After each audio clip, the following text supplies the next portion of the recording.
The day Adaize walked into her engagement party and saw her mother on her knees, begging a man she didn't know to spare their family, she learned something no one had ever taught her. Power does not announce itself. It waits. And if you are new here, hit that subscribe button right now because the stories we tell on this channel will make you feel everything. Subscribe before we go further. You do not want to miss what happens next. Adaize Okonkwo was 28 years old, and by every standard her family measured success, she had failed.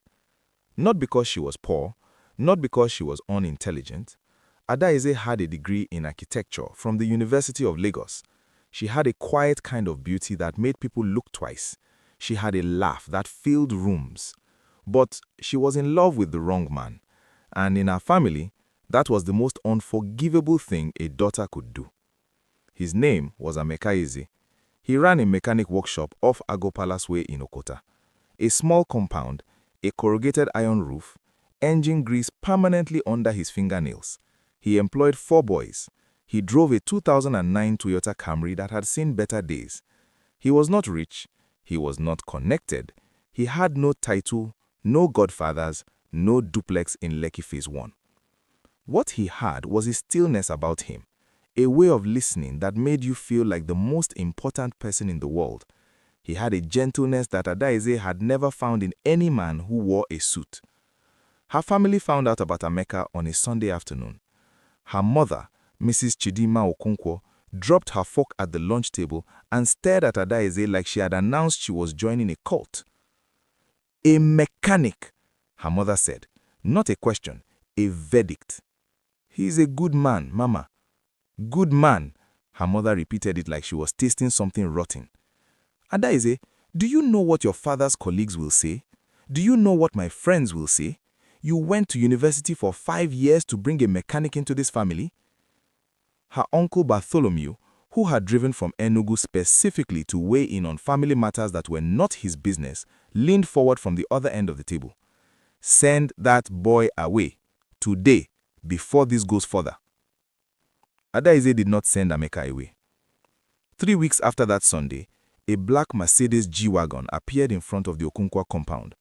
The man who stepped out was Tobena Daike, 35, son of Chief Daike of Asaba, owner of 2 construction firms, a logistics company, and what people in those circles called serious connections in Abuja.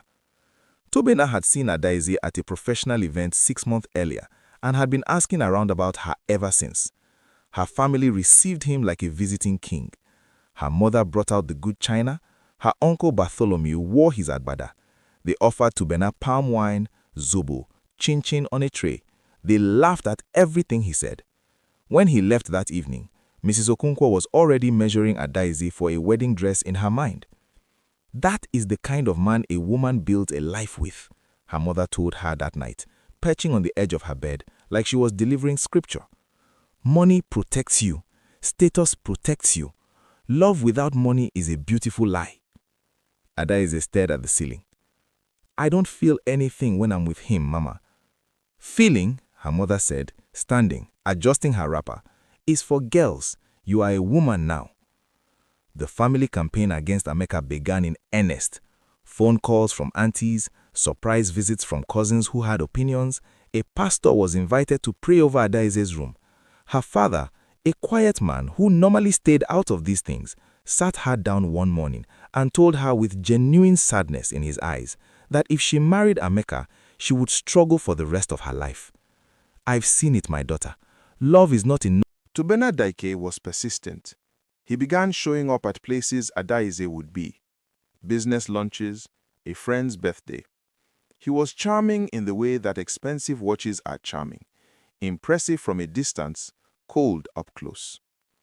One evening, Adaize brought Emeka to a small gathering at her colleague's house in Surulere. She did not plan for both men to be there. Tobena arrived with 2 friends, uninvited, the way men with money believe they are always invited. The room shifted. Tobena looked at Emeka once. The engine grease that never fully washed out, the simple shirt, the Camry parked outside. He smiled the way a man smiles when he is not actually smiling. "So this is the mechanic," Tobena said, loud enough for the room to hear. "Adaize, I didn't know you are still doing this." Still doing this. Like Emeka was a phase, a childish habit she needed to grow out of. The room went quiet.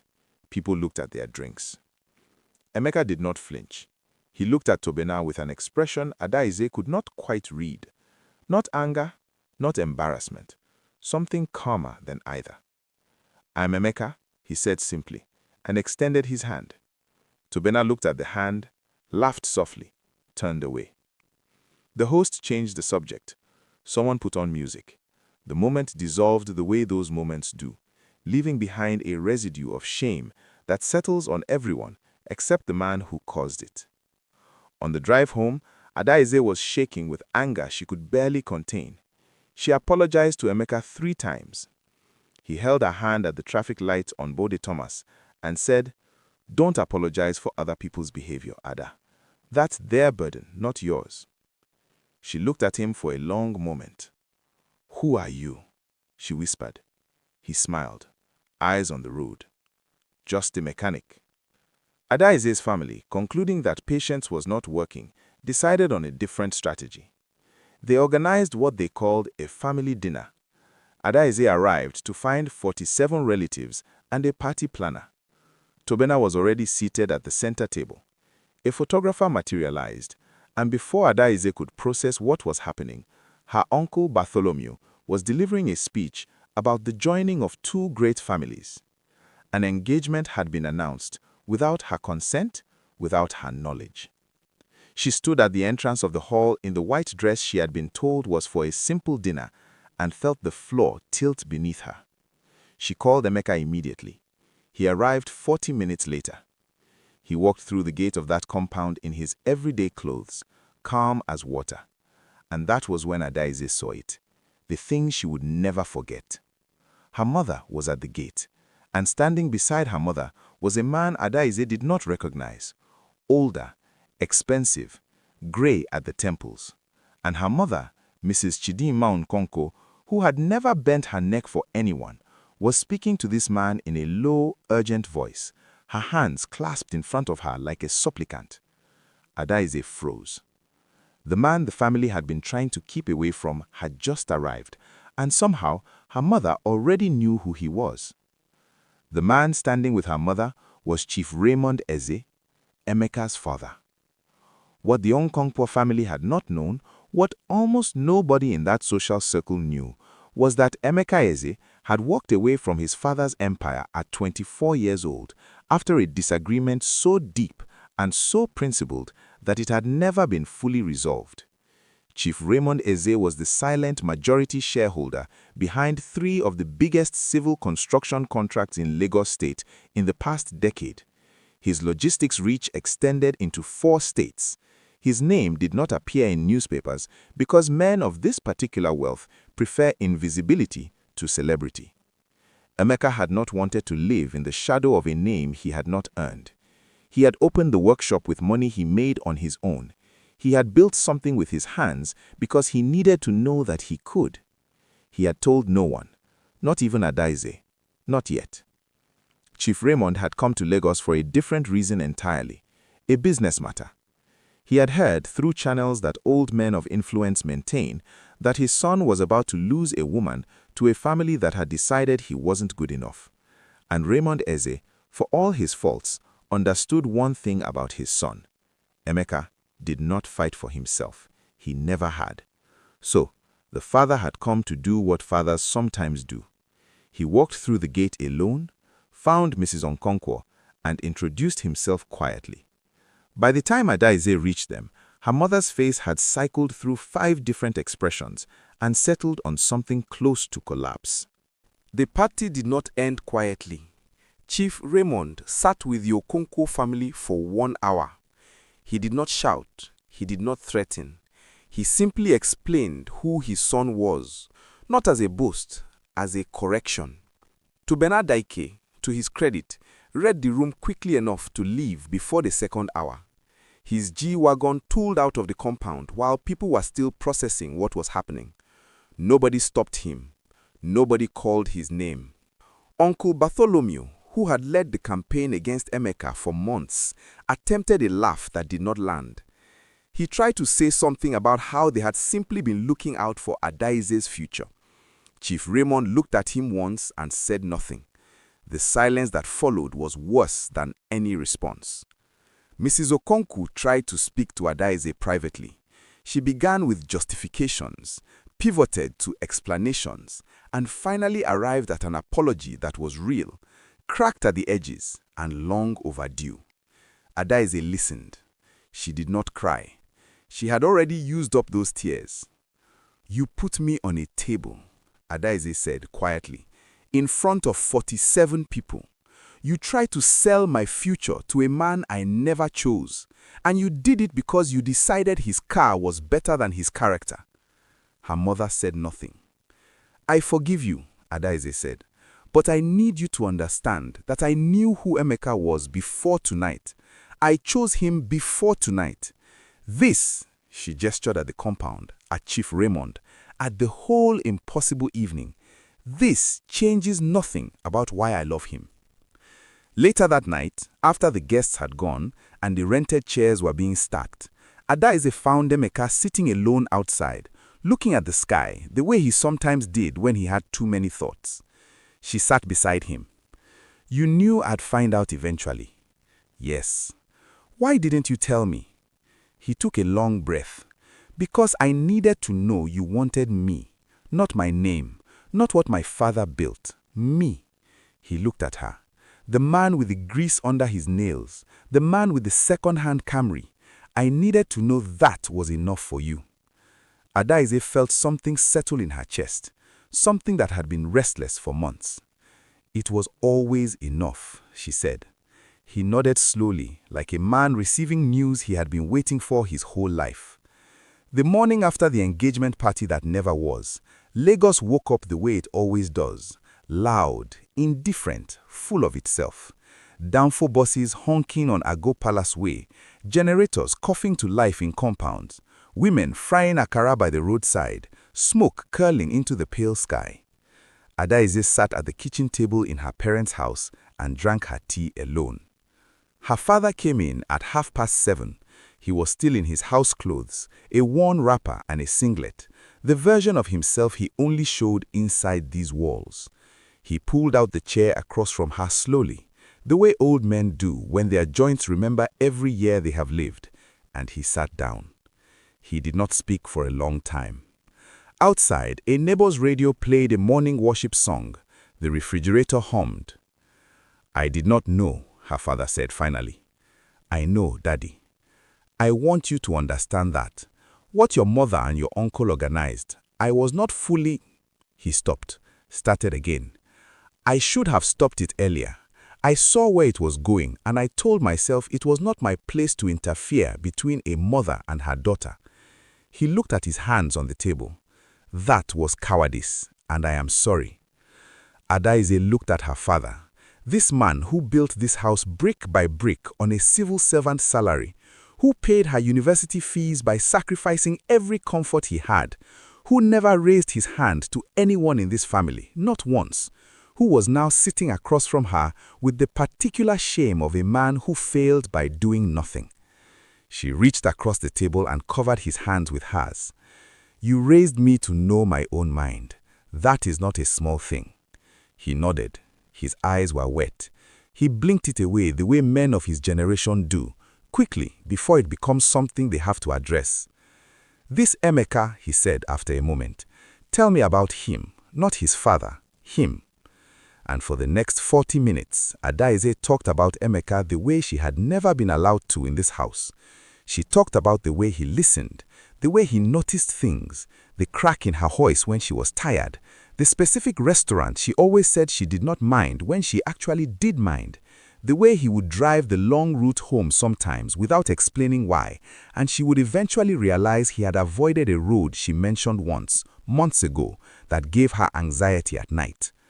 She talked about the time his workshop flooded during the July rains, and instead of panicking, he spent the entire night with his boys moving equipment and told her the next morning, laughing, that water had no respect for anyone's tools. She talked about how he read actual books, dog-eared, annotated in the margins, engineering texts, philosophy, one time a collection of African poetry that he left on her passenger seat without comment. Her father listened to all of it, really listened, the way he used to listen when she was a little girl telling him about her day. When she finished, he was quiet for a moment. Then he said, "That is not a small man." "No, he is not," Adaeze said. Her father nodded once, the slow nod of a decision being made. "Bring him to me, not his father, just him. I want to talk to my daughter's husband." Emeka came the following Saturday morning. He arrived alone, as requested. No Chief Raymond, no intermediary. He parked the Camry outside the gate and walked in wearing a simple kaftan, dark trousers, clean leather slippers. He carried nothing except himself. Adaize's mother was nowhere in the parlor. She had retreated to the bedroom, claiming a headache, which everyone understood to be a different kind of pain entirely. Adaize sat in the corner of the room, present but quiet, because her father had asked her to let the men speak. Her father sat in his good chair. He studied Emeka for a long moment without speaking, the way men who grew up in villages learn to study people, reading what the body says before the mouth opens. Emeka did not fidget. He did not fill the silence with words designed to impress. He sat with the same quality of stillness Adaize had noticed the very first time she met him, a man at peace with being seen. "So," her father said, "you fixed my daughter's car?" "Yes, sir. Alternator was failing. She had been ignoring the warning light for about 3 weeks. Her father almost smiled. "That sounds like her." He paused. "And when did it become more than a car?" Emeka thought about this genuinely, not performing the consideration, but actually going back to it. "There was an evening she came back to pick up the car and it was raining heavily. I told her to wait inside the workshop until the rain eased. She sat on the bench near the parts shelf and my oldest apprentice, Tunde, started talking to her. He is 17, very serious about school, struggling with mathematics. She spent 45 minutes explaining quadratic equations to him using a piece of cardboard she found on the floor." Emeka paused. She did not know I was watching. She was not performing kindness. She just saw a young person who needed help and she helped him. He looked at Adaize's father directly. That was when I knew. The room was very still. Her father uncrossed his legs, recrossed them, looked at the window, looked back. "Your father is a wealthy man." "Yes, sir." "You walked away from that." "I did." "Why?" Emeka took a measured breath. "Because I needed to find out who I was without it. A man who has never built anything with his own hands does not know his own strength. I am not against wealth. I am against inheriting an identity. When I go back to what my father built, and eventually I will, I want to go back as a man who stood on his own first, not as a son who never left the house." Adaize watched her father absorb this. Something shifted in the older man's face, something old and deep and private, like a memory being confirmed. "I walked away from my own father at 26, her father said quietly. "Different circumstances, but the same reason." He paused. Nobody understood that either. The two men looked at each other across the parlor. Something passed between them that Adaize could not name, but could feel in her chest like a low, sustained note. Her father stood, extended his hand. "You have my blessing," he said. "You had it before today. I just needed to look at you." The word traveled the way word always travels in families where everyone knows everyone's business and nobody knows how to be quiet. By the second week, 3 different aunties had called Adaize to reposition themselves. Auntie Ngozi, who had told Adaize at a cousin's wedding that marrying a mechanic was the same as choosing poverty as a lifestyle, now called to say she had always believed in following one's heart. Auntie Felicia, who had organized a prayer chain against the relationship, called to say that God works in mysterious ways and she had always known that Emeka seemed different from ordinary men. Adaize listened to each call with a politeness she had learned from her father and a coolness she had earned herself. Uncle Bartholomew was the last to call and the hardest to hear. He did not apologize directly. Men like Bartholomew rarely do. Instead, he talked in wide circles about family unity and the importance of not holding grudges and how everything had been done out of love for Adaize's future. He talked for 11 minutes. At the end, he said, "So, we are still family, Abi?" Adaize said, "We are still family, uncle." She meant it, but she said it the way you close a chapter you have finished reading, with finality, not with warmth. The harder conversation was with her mother. It took 3 weeks and 2 failed attempts before Mrs. Chidima Okonkwo finally sat down with her daughter without deflecting or explaining or turning her own guilt into a performance of victimhood. They sat in the backyard on a Sunday evening. The sun was going down over the rooftops. A neighbor was cooking something with crayfish, and the smell drifted over the fence the way good smells do in Lagos, shameless and generous. Her mother spoke first, and this time she did not circle around it. "I was afraid," she said. "Not for you, for myself. I was afraid of what people would say about me, about the kind of mother who raised a daughter who chose a mechanic when a rich man was available." She paused. "I made your life about my reputation. That is not what a mother does, and I cannot undo what happened at that party." Adaize looked at her mother's profile in the fading light, the lines around her eyes, the gray she kept touching up with dye every 3 weeks. A woman who had worked hard all her life and had learned to measure safety in things she could see and touch. A woman who was more afraid than she had ever admitted to anyone. "I know you love me, Mama. That was never the question." Then what was the question? Whether you trusted me, whether you believed I was capable of choosing my own life correctly. She turned to face her mother fully. "I needed you to see me as a woman with judgment, not a girl who needed to be managed." Her mother's face did something complicated and human and irreversible. "I see you," she said finally, and her voice broke on those 2 words in a way that 11 minutes of Bartholomew's secular speech never could. They did not hug immediately. They sat with it for a moment, the way you sit with something true that has finally been said after a very long time. Then Adaize leaned her head on her mother's shoulder, and her mother put her arm around her, and they watched the Lagos evening dissolve into night.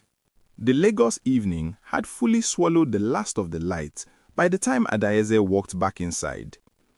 She stood in the parlor for a moment, looking at the room that had hosted so many performances over the past months. The good china, the best chair, the palm wine and the chin-chin, and the desperate theater of a family trying to buy safety with someone else's approval. She walked to the glass cabinet and looked at the framed photographs on the wall. Her graduation portrait, the family Thanksgiving picture, the certificates. She had spent 28 years becoming everything this wall said she should be. Degree, career, composure. And still it had not been enough because she had refused to complete the picture with the right kind of man. She touched the edge of her graduation frame lightly. Then she smiled, not bitterly, not sadly. Just the smile of a woman who finally understood that the picture on the wall was never the point. She was the point. She had always been the point. Her phone buzzed on the side table. Emeka. She picked up before the second ring. "Where are you?" he asked. His voice was the same as always, unhurried, warm, like a room you have lived in long enough to know exactly where everything is in the dark. "In the parlor," she said, thinking. "Good thoughts or heavy ones?" She looked around the room one more time. The lace curtains, the plastic flowers, the cabinet full of things brought out only for people deemed worthy of them. "Closing thoughts," she said, "the kind you have when something is finally finished." A brief silence. Then he said, "Come outside. I am parked at the end of the street. I brought suya." She laughed, genuine and full, the laugh that filled rooms. "You brought suya?" "Spicy, the way you like it. Come before it gets cold." She grabbed her keys, told her father she was stepping out, and walked through the compound gate into the warm Harmattan night. He was parked exactly where he said, the Camry with one headlight slightly brighter than the other, the detail she had stopped noticing months ago because it had simply become part of the landscape of him. He was leaning against the passenger door with a brown paper wrap of suya in one hand, the kind bought from the malam on the corner who worked a coal pot that had been burning since 1994. She stood in front of him on that quiet Lagos street, the generator hum of the neighborhood around them, a dog somewhere barking twice and going silent, the harmattan carrying the faint smell of burning leaves from somewhere down the road. He handed her the suya without ceremony. She took it, pulled a piece off, chewed it, looked at him. "My father gave you my blessing," she said. "He did. My mother apologized to me tonight, a real one." Emeka nodded slowly. "How do you feel?" She thought about it honestly, the way he had always made space for her to do. Like the weight of other people's opinions just fell off my back, all at once, like I didn't even realize how heavy it was until it was gone. He looked at her the way he always looked at her, like she was the most interesting thing in any room she walked into, like he had already decided and was simply enjoying being confirmed. "I need to tell you something," he said. "Tell me." "When I first saw you walk into that workshop with your car making that sound you had been ignoring for 3 weeks, he said, "This woman is stubborn and brilliant, and she's going to make someone's life very full." He paused. "I just didn't know yet that someone was going to be me." Adaeze stood on that street holding her suya in the harmattan night and felt something settle inside her so completely and so finally that it was almost physical. This was it, she thought. Not the wedding, not the ceremony, not the moment the world would witness and validate. This, a quiet Lagos street, a second-hand Camry with one bright headlight, a man who brought her suya at the end of the hardest evening of the year and said exactly the right thing without rehearsing it. This was the thing all those people in all those rooms had been trying to tell her she could not have. She looked at Emeka Eze, mechanic, reader of dog-eared books, patient teacher of mathematics to a 17-year-old boy, son of an empire he had walked away from to find out who he was without it. "Ask me," she said quietly. He reached into his pocket and brought out a ring, simple, elegant, a single stone, nothing performed about it. He did not get on a knee on the tarmac, that was not who they were. He just held it out in his palm, open, the way he had offered everything between them, without force, without manipulation, just an open hand and a question in his eyes. "Adaeze Okonoko, will you build something with me?" She took the ring from his palm, put it on her own finger, looked at it once, then looked at him. "I already am," she said. They married on a Saturday in November, when the harmattan had just begun to soften the heat and the sky over Lagos carried that particular dry season clarity that makes everything look more vivid than usual. The venue was a garden in Ikoyi, not a hotel ballroom, not a convention center with chandeliers and a hashtag. A garden with trees and string lights and a wooden chair and a tent for 60 people. Adaeze had chosen every detail herself, and every detail was exactly right. Her bridesmaids wore deep burgundy. The groomsmen wore navy traftan. There was jollof rice cooked in a clay pot by a woman from Abeokuta who had been cooking it that same way for 30 years, and people would talk about that rice for months afterwards. Chief Raymond sat in the front row beside Adaeze's father. The two men had met twice before the wedding and had discovered, with the quiet surprise of people who have lived long enough to stop expecting the world to make sense, that they had been on opposite sides of the same government infrastructure contract in 1998 and had actually spoken briefly by telephone without ever meeting in person. They found this extraordinarily funny. By the time the ceremony began, they were talking like old friends who had simply been separated by geography. Mrs. Okonoko sat beside her husband in a burnt orange asoebi she had chosen herself. She cried before the ceremony started in the tent alone, the way women cry when they are releasing something they held too tightly for too long. Emeka stood at the altar and watched Adaeze walk toward him and felt he would tell her years later, like a man who had been holding his breath underwater for a long time and had finally broken the surface. He had gone back to his father's company 3 months after they got engaged. Not with fanfare, not with announcement, he had walked into the boardroom one Tuesday morning and said simply, "I am ready." His father, who had been waiting for exactly that sentence for 4 years, said nothing except, "Sit down, we have work to do." He still kept the workshop. Tunde, his apprentice who had learned quadratic equations from Adaeze on a piece of cardboard, had passed his WAEC mathematics with a B2 and was applying to study engineering. He was paying the application fees. At the reception, after the cake had been cut and the music had shifted from praise songs to something with a heavier Lagos beat, Adaeze found a moment alone by the edge of the garden. She stood between two trees with her champagne glass, looking at the scene in front of her. Her father dancing badly and joyfully with her mother, Emeka laughing at something Chief Raymond had said, his laugh enormous and unguarded the way it always was when his defenses were completely down. Her friends pulling each other to the dance floor, the string lights overhead catching the slight breeze. She thought about Tobena Dike, who had sent a brief congratulatory text message the week before that she had read once and not replied to. She thought about her aunties and their repositioned loyalties.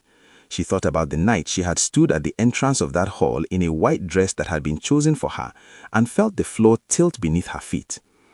She thought about every room where someone had looked at Emeka and seen only the surface, the car, the clothes, the workshop, the grease.